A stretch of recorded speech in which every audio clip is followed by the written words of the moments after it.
Hi, this is the commentary section of my podcast.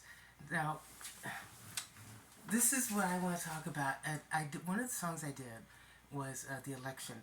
I'm going to talk a little bit about what inspired that. A little bit of personal business. I don't mind. I was injured during an attack. I got a spinal cord injury. I'm fine now, as you can see. I can move around. In pain, but I'm fine. Um, so the point is that I'm permanently disabled, right? And really should be on SSI, but I'm not because a government worker made the most ridiculous mistake ever, put in the wrong year, put in the wrong bank information, denied me on that, and now I can't get on SSI when obviously I should, right? And so I contacted a lot of politicians in the city.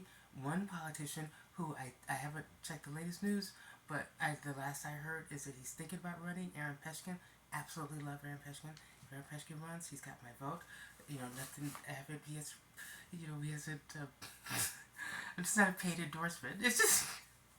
I just like him because I was going through this crisis, and I contacted their office, and their office was super helpful, and they did as much as they could. They were nice, and I called a few months later about a completely different issue, and the woman remembered me, and she asked, "Hey Lisa, how are you doing?" That was amazing. So I just like those people, uh, but I also contacted Nancy Pelosi's office. This was in October of 2023. This is April of 2024. I still have not heard from him. I mean, not heard from her. Not even as much as a fuck off. At least send me a fuck off email. So that's what election is about. Election is about people who are so arrogant that they believe that they don't have to pay attention to their constituents. They don't have to pay attention to anything. They just run on their past glory and get elected over and over again and really could give two shits about what you're going through. And I don't like people like that. I think those people are one of the reasons why this country is not working. And you have them in both parties. You can be a conservative or you can be a liberal, but what we all have in common is we're looking at these clowns and we're like, what the fuck is this? Okay? So, that leads me into the subject matter, which is one of the things wrong is the filibuster. Now, I'm going to talk a little bit about why I'm passionate about this. Full disclosure, I was an Obama state delegate in 2008 in Nevada. I still love Obama. But to this day, if one of my friends criticizes them, I don't care for it. I'm not saying the man is perfect. Obviously, there was like the red line thing. Oh my god, there's a couple of things. But hey, the dude, in my opinion, did incredibly well, especially when you consider the Congress he had to deal with, and which is the subject matter. If you look at the history of the filibuster, it was very rarely used until Obama was elected. And then suddenly the Republicans discovered the power of the filibuster and started to misuse it. And they started filibustering everything. And this is now the norm. So this is why am I passionate about this? There were marijuana, for example, should be legal federally. Let's talk about why. Let's talk about first why it's not legal federally, and then let's talk about what the ramifications of that. First of all, the reason it's not that if you look at every poll in the world, every poll tells you that I don't know what the latest numbers are, but a vast majority of Americans agree that marijuana should be legal for recreational purposes, not to mention medical purposes. I use it. Look, I have. Now, never mind what I use. You don't need to know what I use, because FCC is very touchy about these things. So I'm not saying that what I'm using or not using. I haven't admitted anything. Just simply pointing out that perhaps you might want to think about legalizing it federally because I have had conversations with people in insurance companies that have flat out told me we want to cover it. We think it's beneficial, especially since I have a permanent spinal cord injury and yet I'm not taking opiates because I don't want to get addicted to them. So I just use gabapentin and I use something else that I really think might. Hold on a second. I've got to look up my phone, or this video is going to end very quickly. Hold on a second. Here we are. It'll be the shortest commentary ever. So because it's not legal, fella. I mean, I've totally had people in insurance companies flat out tell me they want to cover it. So that means if somebody's using it for pain or any other kind of medical use, then it's coming out of pocket. That's not fair. So if I use opiates, which are far more dangerous, I happen to live in San Francisco. Just right down the hill, you go down there, Tenderloin, and I mean, oh my God, there are people down there struggling because they're addicted to opiates. But insurance will cover that though. I had my spinal cord surgery in my neck, and they gave me a bottle of oxycodone, which I have not opened. That surgery was September 8th. This is April. I have not opened that bottle. Whenever I am in severe pain, which is all the time, I use something else. But that's coming out of pocket. That's not fair to me. That's not fair to all of the other millions of Americans who use it. So then why is it not legal when you realize that a vast majority of the country is for it? It's because of the filibuster. And more to the point, the filibuster is really, in my opinion, more of a symptom of something much larger. This is going to be a little controversial. Some people get very touchy about this. You know, I happen to think I just wrote a song called "Illusion" that heavily criticizes the British culture. But what I criticize about it, and people get mad at me, but what I criticize about it is this belief that somehow you are more intelligent, you are more cultured than everyone else, when in fact you have the most barbaristic history, perhaps of any country, of any nation since the Roman Empire. I mean, my God. The blood on the hands of the British Empire all over the planet.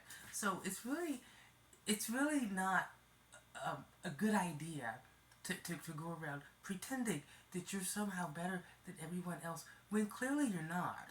You're not leading in any category in the world, and yet you lord over the rest of us as if you're somehow more cultured, more intelligent, and that's just not cool. This is the 21st century. We're not gonna go with that now. You have to deal with individuals. I'm an individual. You're gonna have to deal with me as an individual, not black people, not women, not whatever other category you choose to put me in. You're gonna have to deal with me as an individual, and guess what? Everyone is an individual. So if you don't understand that, then how are you going to run a country? How are you going to run anything?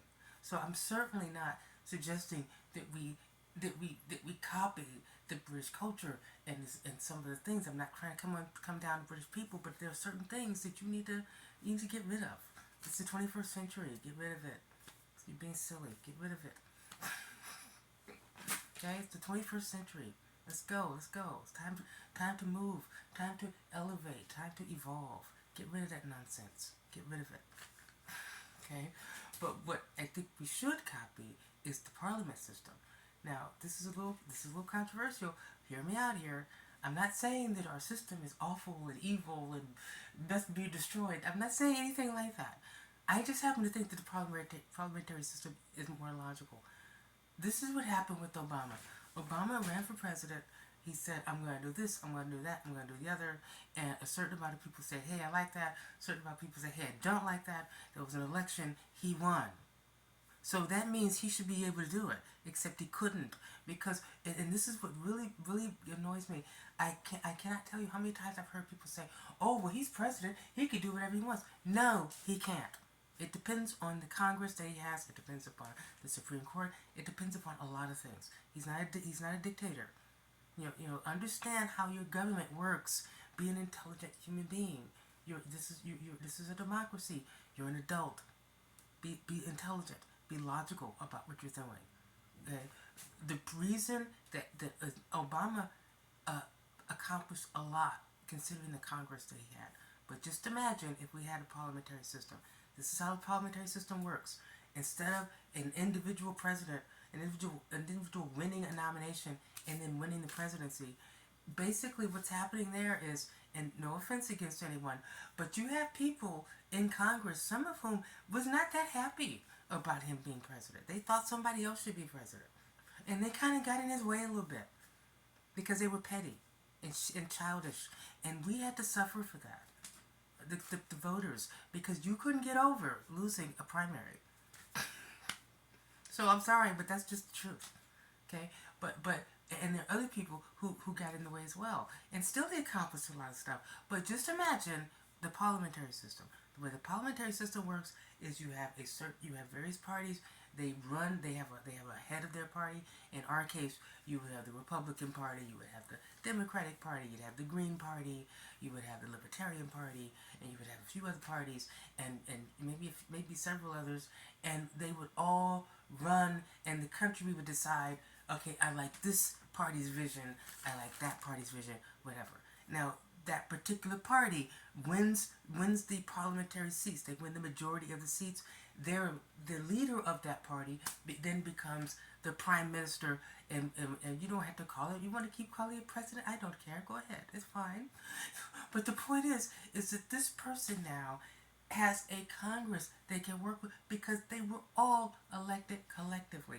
The country said, we like that vision. We want to give that vision a shot. So then that party gets a chance to do all their ideas. And then if the country decides, well, that was bullshit, well, then they can go over to the other party now. But that's not what we have right now. What we have right now is one party wins and the other party tries to stop them, which means nothing gets done. And who suffers? We do, the people. So this is not going to happen. I know that we're never going to move to the parliamentary system, but perhaps we could do that in spirit. Perhaps we could understand something as an intelligent people. Understand that you just lost. Okay? You had an idea of what you thought. You think we should do this, this, and this to run the country, and it didn't work out. You lost. So sit down and stop interfering with this other party. Now, I happen to be a liberal. So guess what? I'm not going to be super happy if a conservative wins the presidency. But I will live with this rule if we first see the Republicans do it too. Because otherwise the country does not work. Right now we're just screaming at each other and nothing is getting done. So yeah, the filibuster needs to be taken, down, needs to be eliminated. But it really is just a symptom of a larger problem. And if we're not going to switch over to the parliamentary system from a legal point of view, perhaps just from a philosophical point of view, we can understand as intelligent beings that if we have elected this person to do a particular thing, then we can't interfere with him constantly. Otherwise, what are we doing as a country? So that's my commentary. That's my podcast, and I'll see you later. Lisa Willis, goodbye.